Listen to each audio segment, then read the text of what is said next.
Gani. Qala al-muallif rahimahullahu ta'ala wa nafa'ana bihi wa bi'ulumihi fid dharain amin. Rabbi yassir wa la tu'assir wa tammim bil khair wa la haula wa la quwwata illa billahil aliyyil azim. Ilahi anta maksudi wa ridhaka matlubi, atini mahabbataka wa ma'rifataka. Amma ba'du, assalamualaikum warahmatullahi wabarakatuh. Katanya pengarah rahimahullahu ta'ala wa nafa'ana bih wa bi'ulumihi fid dharain amin. Ila anqala faslun faidah berkahwin. Situ kah? Sengih bunyi faedah berkahwin. Ngaji tak faham pun tak apa.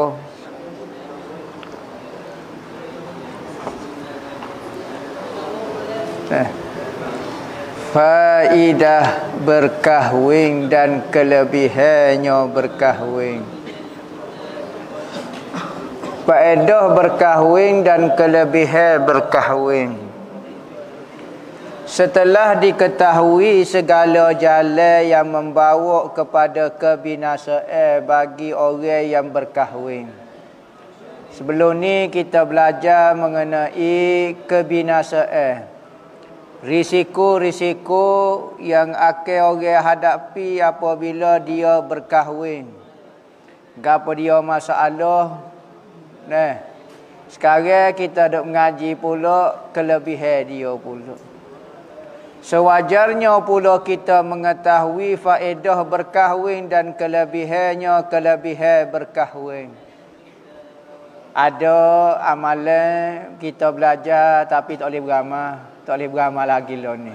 Kena beramal bila-bila. Jangan gaduh nak beramal lah. Sekalipun tahu kelebihan berkahwin, tetapi jangan awak gelenyah nak menikah awal. Ngaji tak pandai apa lagi. Tak reti apa kau ya nak menikah dah. Dosalah ngaji dulu biar jadi aling dulu. Kerana apabila berkahwin ada masalah banyaklah. Masa kita kena bahagi, masa kita tanggungjawab kita gapo dia ni. Maka faedah berkahwin itu ada 5 perkara. Berkahwin ni kalau tak ada faedah pun orang nak berkahwin. Apatah lagi kalau ada kelebihan pula. Kalau tak ada kelebihan, nikah. Tentu dah orang nak menikah ni. Sekalipun misalnya tak ada kelebihan. Apatah lagi kalau ada kelebihan. Pertama, kelebihan berkahwin. Ni kalau tak berkahwin, kuasa duk kaya. Dapat anak. Toleh tak menikah nak mari anak kok kata mana. Ya tak mari kok kepala pahit tak ada. Buka pahit tu 3 ekor. Tak ada. Maka kita kena berkahwin dulu baru boleh anak. Pas lagu mana nak dapat anak? Ni tak boleh nak royak. Ni tak payah royak lah. Cara nak dapat ke anak tu. Tetapi dengan berkahwin kita akan dapat zuriat dan keturunan kita. Apa maksud zuriat dan keturunan kita? Anak kita. Keturunan kita. Orang akan mewarisi banyak perkara daripada diri kita. Maka kalau kita berkahwin, anak tu keluar dalam bentuk yang halal. Yang bentuk yang diberkati oleh Allah Ta'ala. Kalau tidak berkahwin, boleh anak pun tidak diberkati Tuhan. Dan anak tu akan menderita selama-lamanya. Kerana status hubungan dia dengan ayah dia ke apa tidak diiktiraf oleh syarak. Faedah kelebihan berkahwin yang pertama dapat anak. Dapat anak adalah asal bagi kelebihan yang dituntut pada perkahwinan. Ingat, asal usul faedah kelebihan yang paling utama dalam berkahwin adalah supaya melahirkan generasi anak-anak. Orang dulu menikah tak boleh anak, nikah pula. Tak boleh anak pula, nikah pula. Tak boleh anak pula, nikah pula. Biar tu anak, biar boleh anak. Kerana maksud dengan berkahwin itu ialah menghasilkan anak supaya alam ini tiada sunyi daripada jenis manusia. Supaya generasi manusia semakin berkembang biak. Rimah, gajah, bewok, serati, dia nak mengembangkan spesies dia. Manusia juga nak mengembangkan spesies dia. Nak meramaikan jenis makhluk dipanggil manusia atas muka bumi ni. Mula-mulanya Nabi Allah Adam alaihi salam dengan isteri dia, Siti Hawa. Lepas tu boleh anak pula. Boleh anak sampai sekarang lah berkembang biak. Apabila Tuhan buat lagu tu, maka malaikat maut kata manusia ni kalau beranak lagu tu sudahlah. Seloklah dunia ni, hancurlah, penuh lah. Maka katanya Allah Ta'ala, jangan bimbang malaikat maut, aku akan cipta ke kematian, mati. Hok hidup berapa ribu, hok mati pun berapa ribu. Kalau beranak hidup saja, mati tak ada, pecah lah bumi ni. Tetapi jangan bimbang, untuk mengawal dia adalah dengan cara mencipta kematian. Nah, hidup 100,000 hidup, mati juga 100,000. Kerana lagu tu lah, kalau kita tengok dalam hutan pun, hukum rimba pun lagu tu juga. Kijai dengan rimah. Kijai pakat makan, rimah pakat makan kijai. Perok, maka habislah kijai. Sikit tinggal kijai. Maka rimah pun susah nak dapat makan ni, akhir sekali rimah pula mampu. Apabila rimah mampu, kurang pula kijai pula berkembang. Kohorama. Apabila kohorama, rimah hok sikit ni makan pula, makan beranak, kohor banyak, hok ni pula kurang. Kurang kembang lagu tu. Maka itulah sistem alamnya lagu itulah. Nah. Dan demikian sepakat muafakat dengan keredaan Allah Ta'ala dan Rasul dia, mengembangkan zuriat, meramaikan spesies manusia ini. Lebih-lebih lagi orang yang bertasbih, berzikir, menyebut nama Allah ini, sepakat kata mendapat redha Allah Ta'ala dan redha Rasul dia. Nah, dapat redha Allah dan dapat redha Rasul dia. Maka antara faedah dapat anak itu ialah, kita apabila dapat anak, apa dia faedah daripada dapat anak? Nah, adakah dapat anak tu kelebihan saja? Pertama, berterusan mendoakan bagi kedua ibu bapanya selepas kematian mereka itu. Lepas pada kita mati, sekurang-kurangnya anak kita boleh mendoakan kepada kita. Kalau kita tak ada anak kita tak boleh nak doa lah kitanya. Kalau ada anak, sekurang-kurangnya lepas pada kita mati, dia duk minta istighfar, duk minta maaf atas dosa-dosa kita. Kalau tak ada anak, tak ada lah kelebihan anak mendoakan ibu bapa. Tak dapat kelebihan tu. Kedua, anak itu dibilangkan, dikira sebagai amalan yang soleh, yang kekal selepas kematian mereka itu. Anak-anak ini dikira amalan kita juga. Kita beranak, lahir dapat anak, kita beri didikan agama, dia semayang, dia puasa, dia zakat, dia berdoa, dia gapo. Sekalipun kita sudah mati, amalan-amalan dia dikira amalan kita juga.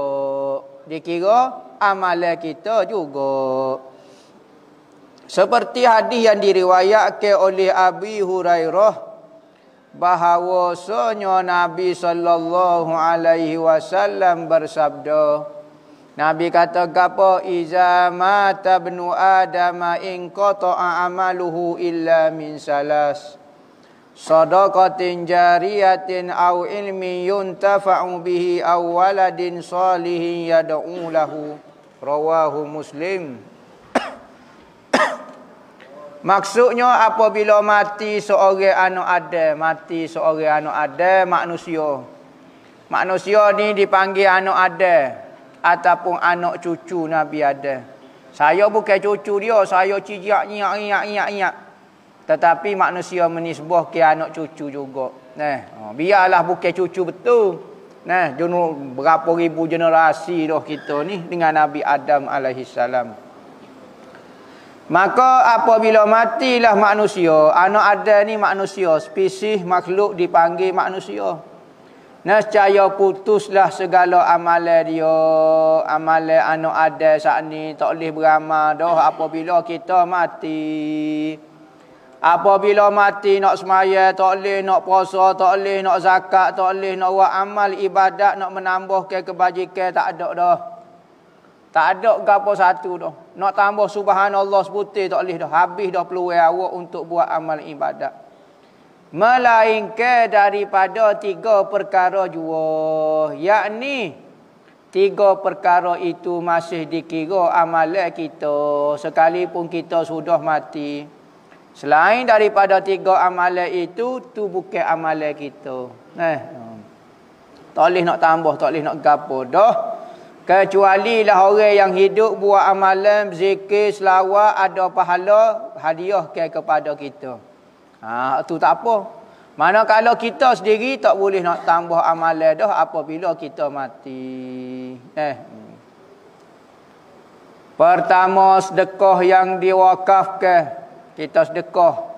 Kita buat masjid, kita buat pondok, kita buat tempat pengajian agama, kita buat tempat stesen sembah, kita buat tempat-tempat yang kekal, kita wakafkan kekal ke bangunan ke gapo dia untuk kegunaan orang awam, maka hak tu dikira pahala bagi kita.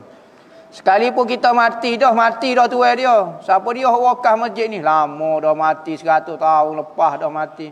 Tapi orang duk semaya, orang duk guna, semua pahala naik kepada orang je wakaf tempat tu. Tak syarat masjid, buat jalan raya, buat gapo pun dapat pahala belaka. Saya wakaf lah jalan raya ni, saya bui jalan ni, tanah saya untuk buat jalan raya. Saya wakaf ke untuk kegunaan semua makhluk Tuhan. Maka babi lalu pun boleh pahala, anjing lalu boleh pahala, sumuk lalu boleh pahala, ular, sawa lalu boleh pahala. Manusia sok kira. Manusia pergi kerja boleh pahala, manusia pergi belajar boleh pahala, pergi masjid lalu jalan tu boleh pahala. Orang cari nafkah boleh pahala, bini nak beranak atas pergi sepeta boleh pahala kerana jalan kita wakaf. Orang lain ni kedekut nak pergi tanah, nak pergi jalan. Sebab tanah ni saya lah, tanah kita ya kat kita nak pergi kat orang. Maka orang saya nak. Sedangkan Nabi Muhammad suruh wakaf ke supaya pahala tu antara pahala paling besar adalah wakaf buat jalan. Kalau masjid tak semua orang boleh naik masjid. Orang hit tak boleh naik masjid. Orang gila tak boleh naik masjid. Orang kan.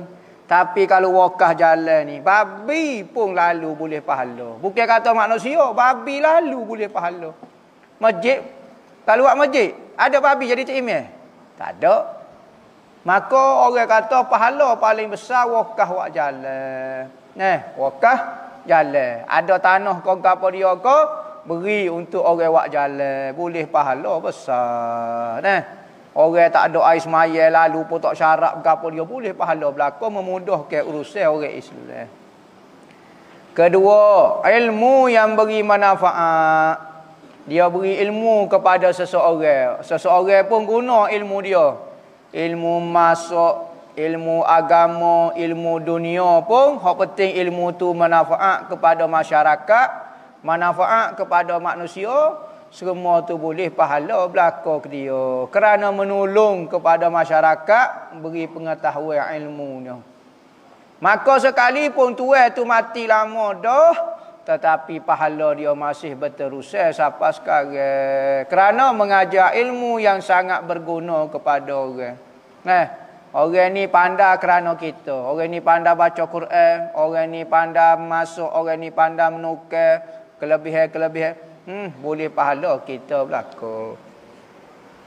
Ketiga, anak yang soleh yang meminta doa baginya. Ketiga, dikira amalan kita lagi adalah kita melahirkan anak-anak yang soleh yang berdoa. Katanya ulama tak syarat berdoa kepada dia. Kalau dia tak berdoa pun Semua kebaikan anak soleh itu dapat hasilnya kepada ibu bapa yang mengajar dia.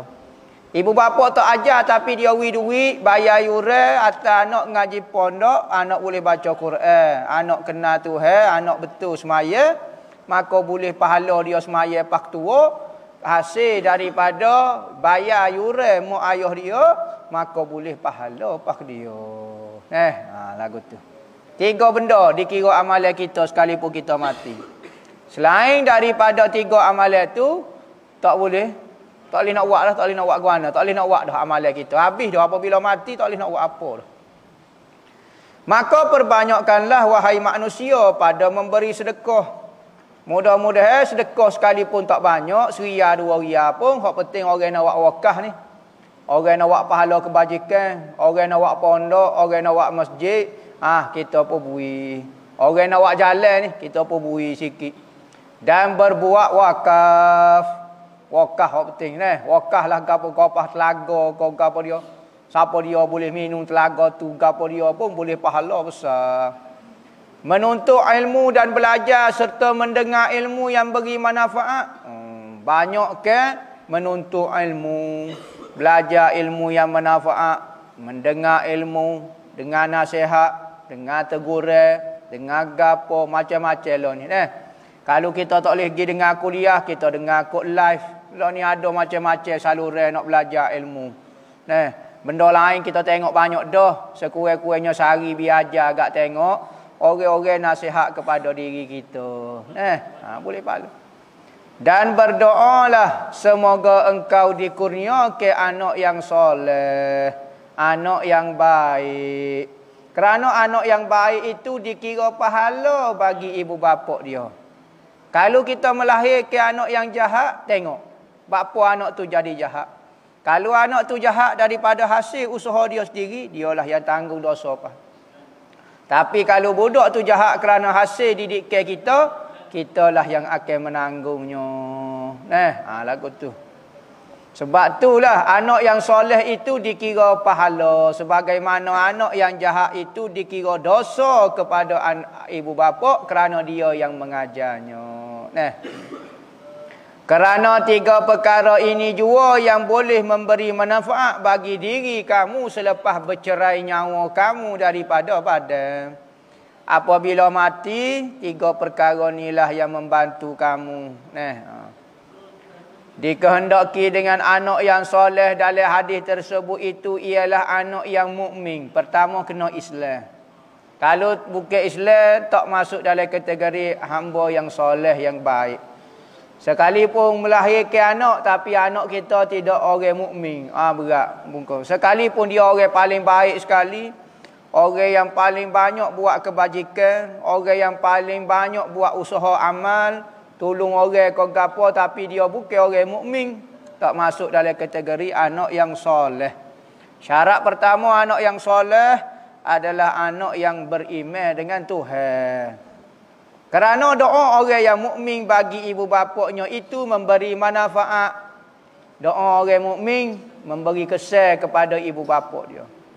Sama ada ia soleh ataupun fasik. Jadi waladun salihin sini katanya ulama, anak yang soleh, anak yang mukmin, beriman dengan Tuhan. Sekalipun dia bukan orang baik, tapi dia berdoa kepada Allah, maka doa dia diterima kerana doa kepada ibu bapa dia. Maka ia diberi pahala kepada ibu bapanya itu sebab doa anaknya, dan demikian kebajikan anaknya itu sampai pahalanya kepada kedua ibu bapa. Anak dia jahat, anak dia tak tutup aurat, anak dia makan arak, anak dia tak tinggal semaya. Tetapi anak dia kata, saya nak buat pahala kepada ayah saya nak sedekah, nak buat makan, nak sedekah, nak buat tahlil. Siapa kau dak pahala daripada anak yang fasik? Ya, siapa pahala juga. Kerana awaladin salihin ini waladin mukmin maknanya. Anak yang soleh, anak yang beriman maknanya. Sekalipun dia fasik, tapi kalau dia berdoa, insya-Allah Tuhan terima doa dia. Tak syarat kata anak-anak yang soleh, yang bertakwa saja sampai pahala kepada ibu bapa. Tak. Anak hak tak soleh pun, hak fasik pun sampai pahala. Setengah daripada faedah dapat anak itu, gapo dia lagi faedah mendapat anak ini, di samping dapat doa, di samping macam-macam lah dikira pahala kebajikan anak ni, iaitu ia memberi manfaat bagi ibu bapanya pada hari kiamat apabila anaknya itu mati pada ketika masih kecil. Kalau seorang tu ada anak, tiba-tiba anak dia Tuhan ambil ketika kecil. Ambil sebelum balik lah. Ketika kecil ini, sebelum sampai umur balik. Umur 10 tahun. Umur 13 tahun. Tak ada balik lagi lah.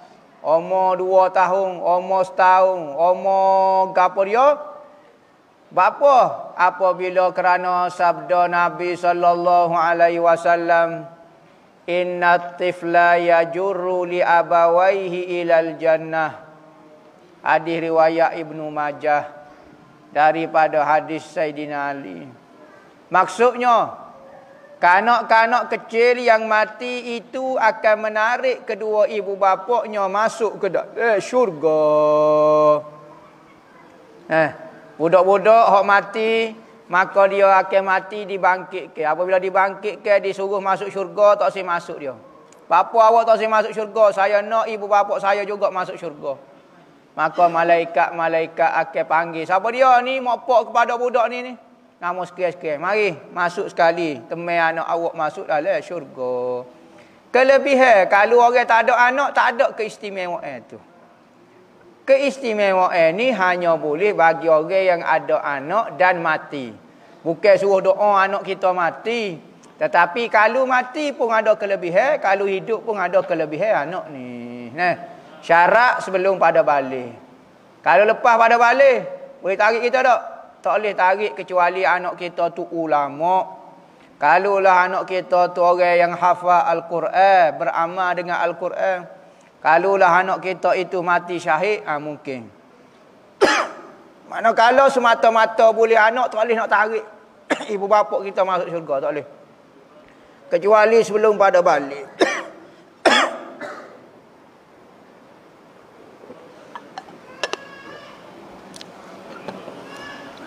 Dan lagi sabda Rasul sallallahu alaihi wasallam, maksudnya bahawa kanak-kanak yang kecil itu dikatakan baginya. Nabi kata, apa? Apabila hari kiamat bagi anak-anak yang mati kecil, dikatakan baginya dengan suara, masuklah engkau ke dalam syurga. Dengan suara bunyinya, suruh budak-budak hak mati kecil masuk dalam syurga. Maka ia berhenti di pintu syurga, tak boleh masuk, duk berhenti gitu. Maka berteriaklah ia di sana dalam keadaan yang sangat marah, ngamuk. Budak-budak yang ngamuk tak boleh masuk syurga. Dalam syurga pun tak boleh masuk. Lalu ia berkata, budak kok mati kecil sana berkata, gapo aku tiada mahu masuk ke dalam syurga, melainkan kedua ibu bapakku bersertaku juga. Nak masuk boleh. Ibu bapa hamba kena masuk sekali. Maka berkatalah malaikat yang menunggu pintu syurga. Malaikat yang kata pintu syurga lagu mana? Masukkanlah kedua ibu bapakmu itu bersamamu ke dalam syurga. Jangan bunuh anak kita pula. Bunuh anak hamba, biar dia tarik hamba. Bunuh anak tak boleh lah. Dan lagi sabda Nabi SAW, maksudnya, sesiapa yang ada baginya seorang anak perempuan. Ada anak perempuan. Bapa Nabi sebut anak perempuan kerana orang suka anak lelaki berbanding anak perempuan. Kelebihan anak lelaki sangat banyak berbanding anak perempuan. Anak perempuan ni kita jaga bui agama comel-comel. Jaga kesihatan dia, jaga. Mari orang jatuh ambil dia. Pergi duduk dengan orang jatuh tu, tak boleh duduk dengan kita. Mana kalau anak jatuh pula, dia nikah pun dia kena duduk dengan kita. Anak tina, kalau duduk nikah, kena duduk dengan suami dia. Tu anak tina. Sebab tu Nabi kata siapa dia yang ada baginya seorang anak perempuan. Apabila ada anak perempuan diajarinya adab, ajar adab. Ajar anak kita, mek. Benda ni jangan dok buat, tak baik. Benda ni orang tak suka. Jangan buat depan orang tua, tak baik. Nak makan, nak minum. Kalau tengok orang tua, tolong dia. Gini-gini. Jangan litah orang tua. Nak pergi depan pada orang tua. Kena royak adab budak-budak yang tak tahu. Kita ajar adab dia. Sehingga dia jadi orang yang beradab.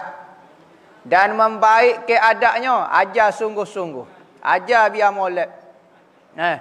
Lah ni ibu bapa anak nak suruh jadi juru. Boteh habuk tak pernah ajar adab. Pas budak nak tahu lagu mana adab orang tua. Tiba-tiba dia khoyal nak suruh anak dia beradab. Dia tak pernah ajar. Khoyal semata-mata. Maka ibu bapa lagu tu. Ibu bapa yang tengah khoyal. Kena ajar dulu adab gapo-gapo. Tiba-tiba budak tidak ada adab marah. Reti marah sahaja. Ajar tak sih. Dia kena ajar. Ajar pula nak suruh lekat lama mana.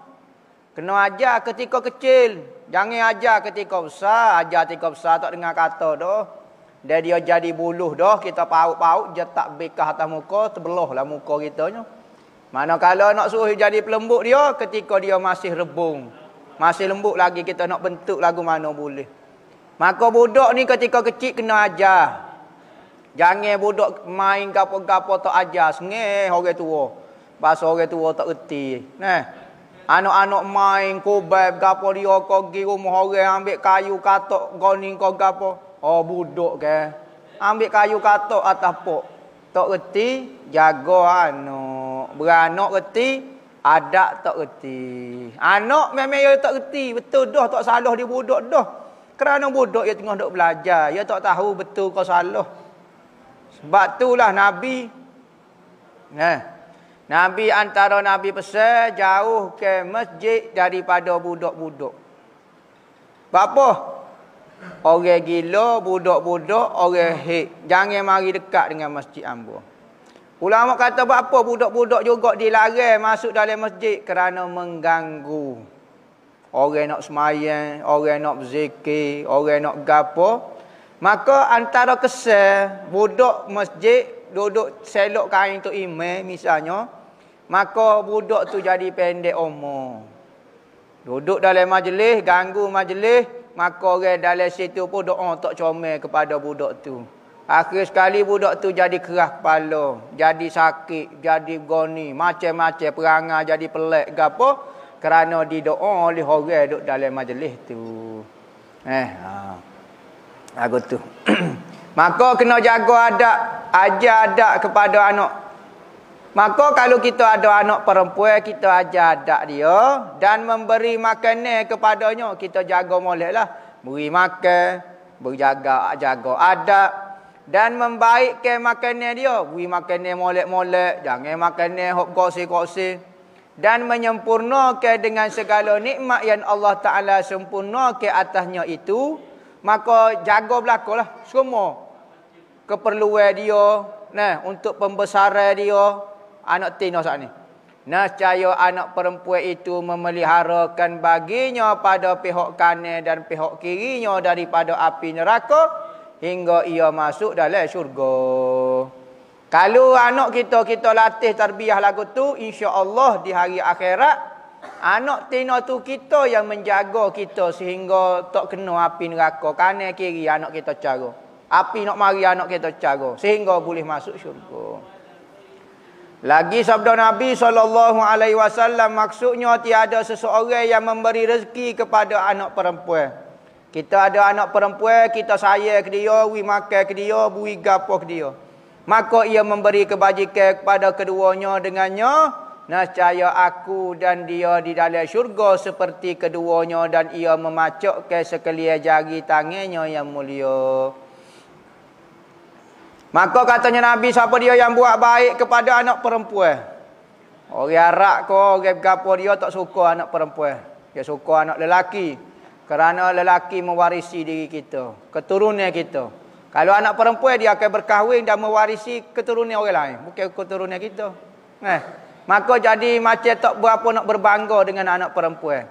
Maka Nabi kata siapa dia yang boleh anak perempuan, dia cara molek, beri makan, jaga akhlak molek, maka dia dengan aku seperti dua ni. Nabi sebut lagu ni. Memacok ke gini. Maknanya dekatnya aku dengan dia di dalam syurga seperti lagu ni. Kerana dia menjaga anak perempuan dia, kelebihan dalam kelebihan pahala lain je lah boleh masuk syurga. Tapi masuk syurga pun duduk lagu ni. Nak dekat dengan aku. Duduk lagu ni. Bukan duduk lagu ni, duduk lagu ni. Kalau duduk lagu ni maknanya serentak.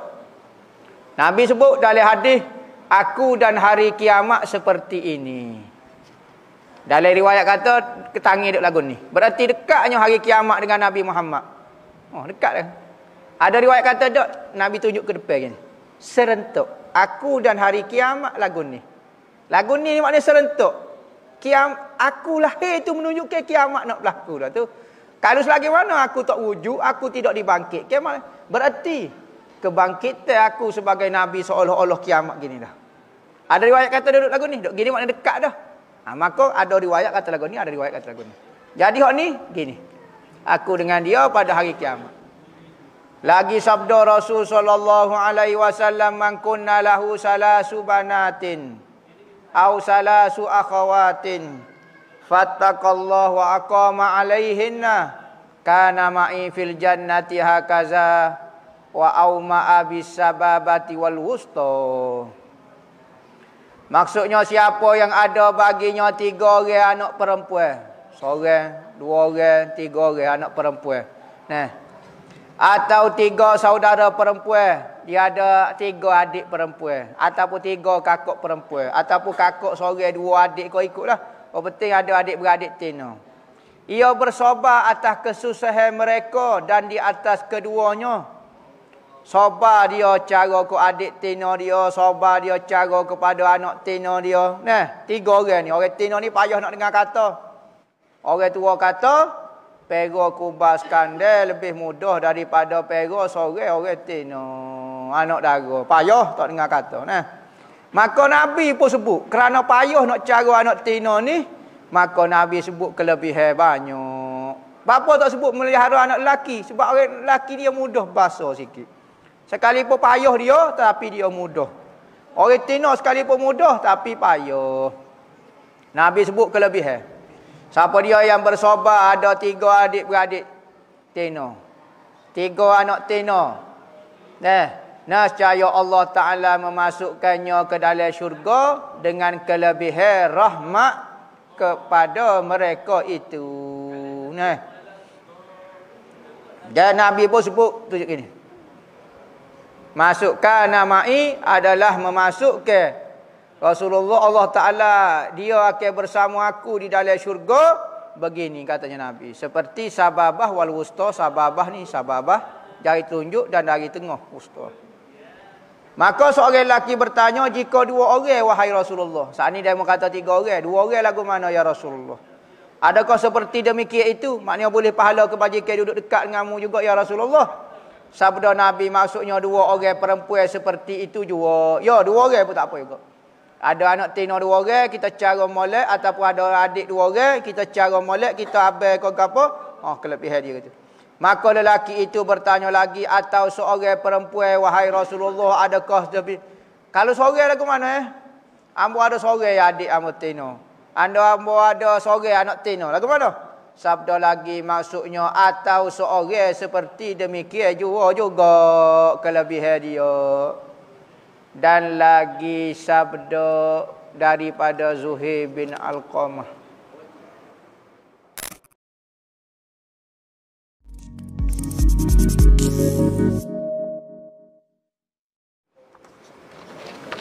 Apa hukum menulis buku fiksyen? Apa hukum jikalau buku tersebut dijadikan filem atau drama TV di mana pelakunya tidak tutup aurat?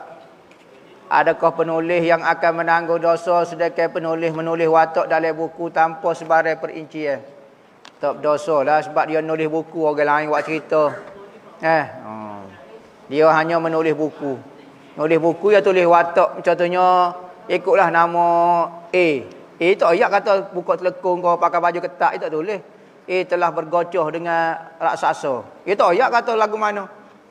Maka tidak salah halik dia dah orang hok berlakon tu saja. Jika kita berasa syahwat, naik nafsu misalnya, patut kita pergi kencing. Adakah air wadi ataupun air mani yang akan keluar sekali dengan air kencing itu? Nak cek memang susah lah sebab bercampur dengan air kencing. Perlukah mandi wajib? Gini. Kita tengok kalau kencing biasa, ya keluar air mani ni lagu lain. Ya tak boleh setubik serentak. Air mani dengan air kencing. Tubik serentak. Lainlah air mani tu tubik dah. Tapi dia ada di dalam saluran. Kita kencing baru tubik. Tapi kalau tubik serentak tu tak boleh. Ya air kencing tubik dengan air mani tak boleh. Tubik tak ada bunyi kata. Tak bunyi.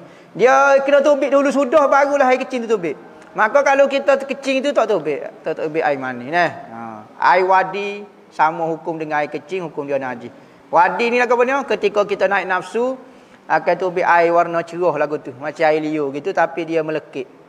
Air liur tu tapi dia melekit. Tu air wadi. Apabila kita naik nafsu gapo-gapo dia maka hak tu dia jadi naik. Hak tu wajib mandi, tak wajib mandi, hanya najis, wajib kena basuh belakang.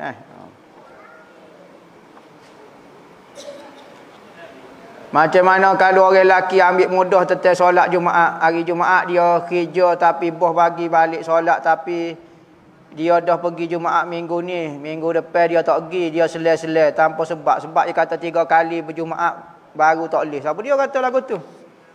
Siapa dia kata? Hari 3 kali tinggal Jumaat baru tak boleh. Tinggal sekali tu berdosa dah. Siapa dia kata boleh tinggal semaya Jumaat, tak perlu semaya Jumaat, hukum dia boleh jadi kafir. Lagu tu. Ni boleh kena tinggal 3 kali baru tak boleh. Tinggal kali pertama tu tak boleh dah, siapa dia kata bolehnya, berdosa hukum dia. Ipar saya umur 50 lebih, dia ada masalah kentut faraj. Boleh kata tiap kali bergerak sujud, bangun dari sujud, rokok keluar kentut farah. Kira solat 10-15 minit, kadang-kadang sampai 45 minitnya semaya. Sebab dia ulai ambil wuduk. Sial ke dia. Macam mana nak buat ustaz masalah kentut farah ni? Dia cuma waktu solat je. Tak waktu solat, tak ingin berderak ke apa, tak ada kentut pula. Macam-macam. Memang kerja dia dah. Nampak tak tahulah. Kentut farah ni kita tak tahu. Ambo tak ingat dah hukum dia lagu mana. Kentut farah ni sama ada dia terketuk, cuma dia kepik kat alik belakang, glosor tu biar ke depan. Syuk, pau. Ataupun angin. Kita duduk ke farah ni, ya bukit payah nak ayat.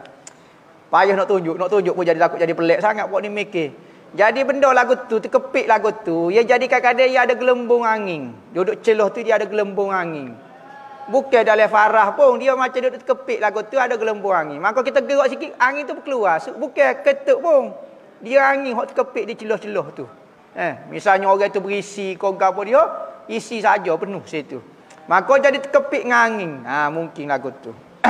Kalulah benda itu hanya angin keluar, kepik saja, maka tak batal sembahyang ke apa. Tapi kalau kentut farah ni maknanya ketuk tapi dia tutup alif belakang jadi timbul ke depan, hak tu batal sembahyang. Apa hukum orang Islam menyambut Bon Odori? Bon Odori. Budaya Jepun hok geger riuh 2-3 hari ni ustaz. Kita kena tahulah Bon Odori ni gapo dia. Hamba pun tak tahu juga. Nampak orang lebar pakai piyuh pun sambut buat Bon Odori lah gapo dia macam-macam. Tak tahu lah hamba ni. Nak royak pun kita tak reti, ada maklumat kata dia budaya puja ruh lah gapo dia. Kalulah betul benda-benda lagu tu, benda-benda yang menyebabkan syirik puja ruh pun juga apa, hukum dia haram berdosa. Tak boleh pergi. Kalulah budaya Bon Odori itu bukan maksud dia Bon Odori ni jual kuih bong misalnya. Jual kuih bong dah gilah guana-guana pun gitu maksud dia. Jadi kena buat kajian dulu Bon Odori ni gapo dia. Ada maklumat tapi tak tahu, hamba tak boleh nak royak. Betul kau tidak maklumat macam-macam. Nampak Tok Lebar pun buat juga tu. Tok Lebar pakai piyuh atau pala pergi juga kau berapa dia. Berat. Mungkin dia tak tahu kau guano hamba pun tak boleh nak komen lah mana. Wajib kodok saya tapih pengajian saya selepas graduate. Sebab sekarang ni saya silibus saya adalah ambil ajaran puak Wahabi. Silibus mengaji Wahabi. Dan adakah berdosa jika saya tidak menapis? Yakni saya ambil pengajian Wahabi. Weh, mengaji buat apa dia Wahabi? Nak mengaji nak lawan Wahabi kau mengaji ke apa dia? Ambo mengaji juga ilmu-ilmu bab Wahabi. Tujuan nak tahu kesilapan dia. Bukan nak tujuan nak beramal ke gapo. Jadi belajar ilmu Wahabi ni tujuan gapo? Kalau nak menyatakan kebenaran dia tak boleh. Tapi kalau nak mengetahui kesilapan dia boleh. Tak ada masalah. Belajar Bible, belajar buku Bible kan. Masa ambo mengaji dulu Bible ada dalam bilik, tak ada masalah apa. Buat kajian nak tahu gapo dia ada isi dalam Bible tu. Perjanjian dia. Old Testament, New Testament ko chapter ni chapter gapo dia apa nama rima tak tahu. Cerita gau ni betul ke tak. Jadi belajar tu tak sebenarnya calah lalu. Lainlah kalau kita nak jadi kalau belajar tu kita pegang buat akidah kita. Tak boleh belajar lagu tu. Kita belajar akhir sekali jadi Wahabi kita. Saya mengaji di tak jadi Wahabi pun. Apa Wahabi dah? Dia tak khabar dah dia jadi Wahabi. Tengok saya terbuka kan. Saya dulu ngaji Mesir, lepas tu saya ngaji lepas tu saya klik nampak biasa, tak Wahabi. Apa dia Wahabi dah? Tak khabar dia jadi Wahabi. Kalau jadi lagu tu kubah, tak tahu kat mana Tapi kalau ngaji untuk buat pembanding tak ada masalah apa. Saya masa kecil mak ayah tak mampu buat akikah. Apabila balik saya nak buat korban. Tapi korban tu nak niat akikah kau niat korban. Weh, dah nak akikah niat akikah lah, korban niat korban. Cuma buat akikah dululah, lepas tu baru buat korban. Time musim korban kita buat korban. Time selain daripada musim korban buat akikah lah. Apa hukum duit hasil jual barang yang terdapat unsur khilaf antara makruh dan haram seperti rokok dan sebagainya? Maka duit dia pun hukum seperti rokok juga. Benda khilaf juga. Ada kata makruh, ada kata haram. Hok kata pendapat kata haram, maka duit dia juga haram. Hok kata makruh, duit dia juga makruh. Gitulah. Nak tanya, bila pergi ke kedai makan, yang masuk itu tak tutup aurat, bagaimana? Bapanya? Bapa syarat kena tutup aurat untuk masuk? Tidak syarat. Ikut dia tak si tutup aurat. Kau kena tutup aurat dulu. Makanya tak syarat, ikut dia. Misalnya dia jual kedai makan. Hok dia masuk tak tutup aurat. Yang masuk dalam rumah dia lah. Gogel dapur dia tak ada orang tengok. Dia sorang gogel. Lepas tu dia ide kita. Dosa kau guana. Ikut dia nak masuk tak tutup aurat. Hok dosanya dia pergi masuk tengah-tengah depan orang. Depan orang duk tengok dia ngatak rambut tak pakai, baju tak pakai, seluar tak pakai, duduk goreng mi tiga lagu tu. Tidak kau selok orang tengok. Jadi perbuatan dia bukan dosa kerana tak tutup aurat ketika memasuk. Tak syarat menutup aurat ketika memasuk. Berdosa kerana tak tutup aurat orang tengok. Perbuatan dia maksiat. Makanan tu halal. Tak jadi kau haram. Perbuatan tu saja haram. Jangan duk gitulah, tengok pening lagu tu. Ni kedai ni tak tutup aurat. Ikut dia lah tak tutup aurat. Jangan kita nampak sudah. Misalnya dia duduk dalam, duduk masuk sore, ikut dia lah. Misalnya kembali katung makcik tu, duduk masuk duduk gapo. Ikut dia lah, jangan kita duduk ital lah dapur dia duduk ital makcik tu. Tak boleh lah kita duduk luar makan sudah. Tu kalau kena pakai jubah. Kena masuk syarat baru halal kena pakai jubah. Masuk dan pakai pudah.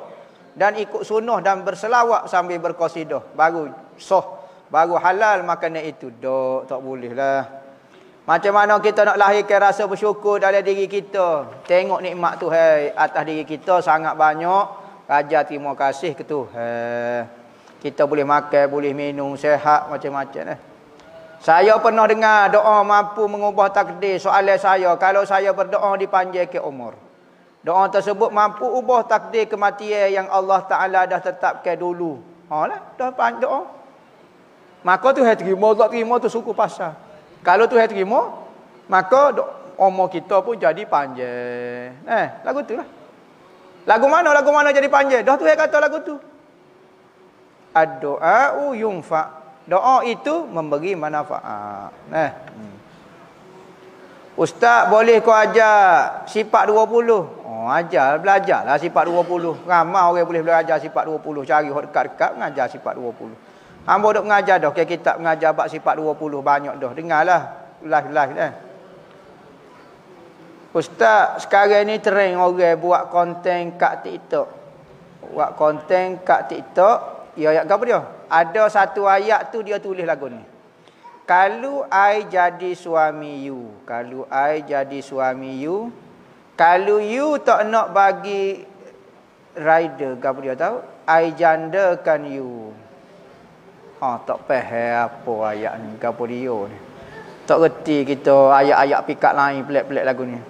Kalau I jadi suami you, kalau you tak nak bagi rider, I jandakan you. Tak faham ayat dia. Kita tak reti ayat-ayat orang moden. Penulis konten tu suami orang. Apakah boleh menulis sedemikian? Apakah akan terjadi terhadap hubungan suami isteri tu? Hamba tak nampak ni. Lagu mana ayat dia tu jadi lagu mana tu? Maksud rider tu gapo dia tak tahulah budak-budak ayat. Kita nak sebut pun kadang-kadang budak-budak ni dia bijak pada kita. Ayat-ayat dia bisa. Jadi tak boleh nak komen ni ayat ni tak faham gapo dia maksud dia. Dari sudut ayat tu kau guna main kau gapo dia ayat tu dia suruh orang sebut perkataan tu kau. Kalau kita pergi lambat sikit maya jemaah pada rakaat pertama, dia akad takbir, dia baca Fatihah tapi ayat Allah tak dia baca. Habis imam rukuk. Tak dia baca habis imam rukuk. Kalau kita pergi Fatihah, memang tak ada rukuk sekali dengan tu imam, adakah kita kena masbuk rukuk sekali dengan imam ataupun muafiq sudah baca Fatihah? Gini, kita tak masa berdiri dengan baca tu. Kalau kita baca diri dengan sekadar baca Fatihah tu imam, kita muafiq. Kalau tak ada, kita tu masbuk gitu. Seorang anak perempuan. Ustaz, kenapa bila saya mimpi nampak setan, mulut saya seperti dikoci daripada membaca ayat Quran? Saya sudah melakukan amalan-amalan sunat sebelum tidur. Adakah cara mengatasi situasi tersebut? Banyak berzikir. Banyak berzikir. Kita koci tu sebab kita takut telajak tu. Tak ada nak baca. Nabi kalau terkejut pada satu benda, dia akan sebut Allahu Rabbi wala usyriku bihi syai'a. Nabi dia terkejut benda, Allah lalu kata itu dia.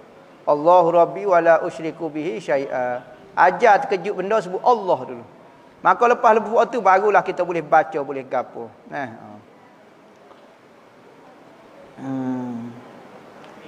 Sebelum tadi cara mutasi. Ustaz, saya nak tanya. Kalau seorang menetapkan kadar upah yang tinggi untuk barang keras tangan, apakah hukumnya Ustaz? Apakah dibolehkan? Terima kasih. Hukum dia dibolehkan kerana barang dia keras tangan. Nampak keras tangan dia nak buat. Maka dia pun menggunakan harga keras. Sebab tangan dia pun keras. Kalau lembut tangan, insya-Allah harga dia pun lembut. Ni keras tangan. Sebab tak wajib beli keras tangan. Ikut dia nak jual sejuta. Bagi ambo ni ambo nak jual juta. Dia mau nak beli tak wajib pun. Saya tak ada istilah paksa. Dia hak haram barang yang orang kena cari, orang perlu miliki macam makanan. Hak tu benda perlu. Kita pun jual dengan harga mahal. Hak ni jadi haram kerana menekan masyarakat.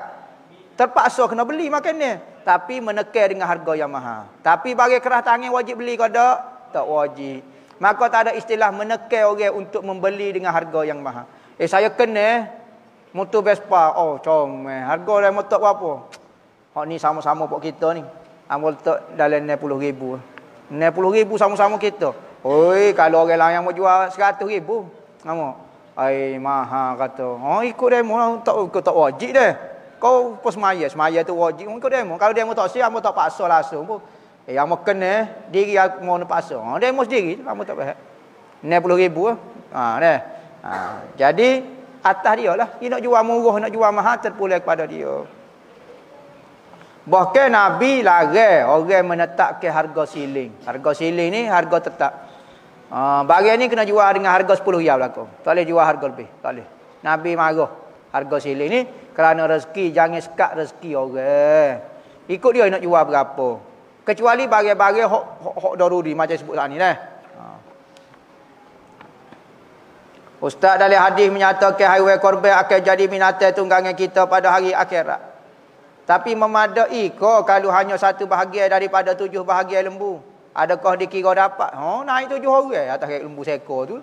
Moga 7 bahagia. 7 orang lah naik atas lembu tu nyo, melintas setiap sirup. Sebab tu ulama kata siapa dia yang beli gi kena buat 7 kali rebah. Tahun ni ambil segi esok tahun ni siapa 7 gi baru cukup seekor lembu. Mudah nak dapat kelebihan lagu tu beli kambing seekor. Kambing dapat semua. Seekor binatang. Pada dok beli bahagia. Kalau bahagia ulama kata kena buat 7 kali baru cukup so binatang. Gitulah ulama kata nah. Kelebihan. Nabi kata kabir dahayakum fa innahum fil akhirati matayakum. Besar ke binatang sembelih kamu kerana pada hari akhirat ia merupakan tunggangan kamu. Nah. Soalnya apa hukum menipu status kesihatan untuk mendapat pekerjaan di dalam badan beruniform? Lagu mana tak tahu nipu ni. Nipu untuk cari rezeki. Nak kata gimana? Awak ada nyakit, tak ada nyakit? Sihat, sihat. Apa tu? Saja nak kontrol macu. Apa nyakit kau tu? Benar nyakit tak boleh kerja. Tapi dia kerja untuk nak kata gimana cari rezeki halal. Nipu bab ni lagu mana tak tahu syarat dia tak mengganggu ke kerja tak apa. Gaji yang kita dapat pada kerja itu dikira macam mana, ada dikira mencuri lagu mana kita kerja molek tu. Cuma tak cukup syarat ya. Maka pekerjaan syarat ni kita yang buat. Mungkin boleh dimaafkan, mungkin di-excusekan, mungkin terpulang pada ini. Nak kata benda tu jadi haradat jugalah. Cuma janganlah status kesihatan tu mengganggu kita punya kerja lah. Lagu tu. Wallahu a'lam al-Fatihah.